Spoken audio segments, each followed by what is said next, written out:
Oh, Sabrina, I'm so sad that you died. Let me bring you back to life with the Lazarus Effect.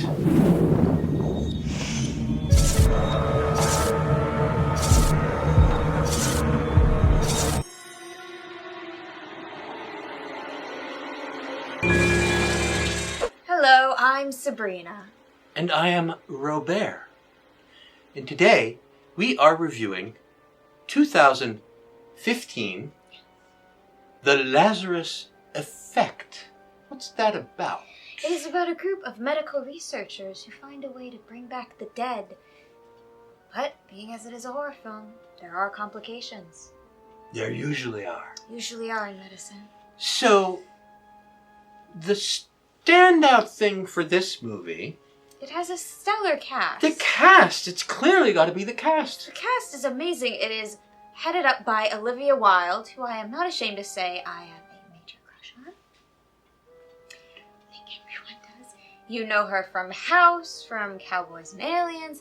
She is absolutely stunning, commands the attention. The last Tron movie. Oh yes, of course. Tron Legacy. Can't forget that. She stole that movie too. It is also featuring Sarah Bolger, who you will know from The Tudors and Into the Badlands. Two absolutely beautiful women, I think, are great actresses. They did what they could with the story. Well, there's some boys in it. Oh, too. yes, of course.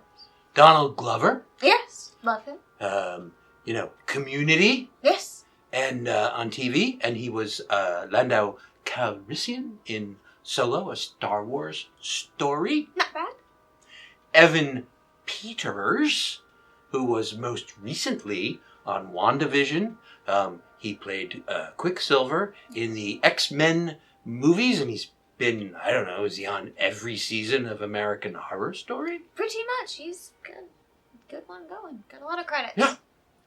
Big star power in this movie. Absolutely. And it's a Blumhouse production. Exactly. Now, they're great at producing horror films. Now, they don't always appeal to everyone. No. But the look. It looks great. This is a good-looking movie. Good-looking cast. Other than, if you let's separate out the cast cost, the budget for the rest of the film was probably mediocre. Yes. It's filmed on sets that are fairly standard. You know, they went into either a university space or a hospital space, and most of it's filmed there. So it's not a high cost for sets or props or anything. So I would call it a low budget movie, but it's a good looking movie. It is. With a beautiful, a very attractive, and a very talented cast. And there is a great twist all throughout, especially at the end. I will say that I do a lot of research first before I watch these films. Yes. I hadn't seen this before. And this is the lowest rated film that I've ever reviewed on October Moviefest Countdown on Rotten Tomatoes. I think was it 16%? 16% was like the critics' review and like 23% was the audience review. Those are, I think, they're the lowest numbers ever for a movie that I've reviewed on October Moviefest Countdown. So that made me a little apprehensive.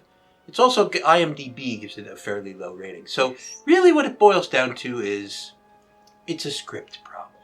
Yes.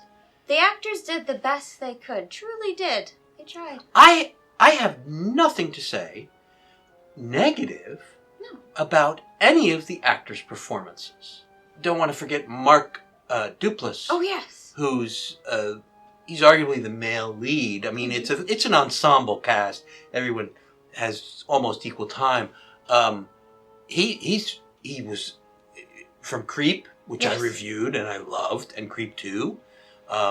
He's very talented, a straight-laced normal character in this film, as opposed to the very creepy creep he was in Creep and Creep 2. So, I mean, he's good. The guy's got range. Man, the script. Honestly, the script. Lackluster. Predictable, I think. Predictable? I would say there is a twist. I mean, it was predictable for me the Lazarus Effect is obviously named after Lazarus from the New Testament of the Bible. Jesus Christ.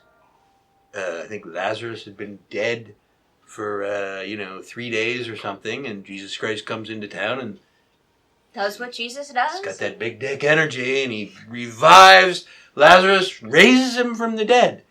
Well, in that case, I believe Lazarus was, if you're Jesus, yeah, you do a good job with the resurrection. These people are not Jesus. And when they use the Lazarus Effect, shit happens. I mean, young scientist, Jesus Christ, Jesus is better. Every time. Yeah. Yeah. So the Lazarus Effect brings somebody back from the dead. Things go wrong. Where have we seen that before? Every single Frankenstein movie. Frankenweenie, Frankenhooker. Reanimator. The Monkey's Paw, which is a short story that's over 120 years old. Pet Cemetery by Stephen King. Flatliners, great name, and The Deadly Friend. Which was a terrible movie, but it's same premise. It's been used a lot. Now, the thing about it, there was one or two interesting they're not even tidbits, maybe? Yeah. As reveals. As crap is unfolding at the end. Not really enough to save the film for me. There were scary moments, but generally it was not overwhelming. Yeah. Yeah, let's put it that way. Lines from the movie. Did I just die? When I died, I went somewhere. When I died, I went to Toledo, Ohio. Really? Yes. Long story? Well, it's just a boring place. If we're going to be asking the questions, we have to be ready for the answers. Ask me what kind of underwear I have on. I'm not asking that question. We will now rate the Lazarus Effect. Being that it is a film, it needs at least 1. Because I don't believe in zeros. I don't think they exist. I hope not. I'm happy with this rating. I would be fine with 1.5. Well, give it 1.5 because... For the cast. Oh my God, this film had so much potential. The cast is incredible. But the writing needed a few more drafts. Yeah. Hey, Bloomhouse, next time, send me the script. I'll punch it up a little bit, okay?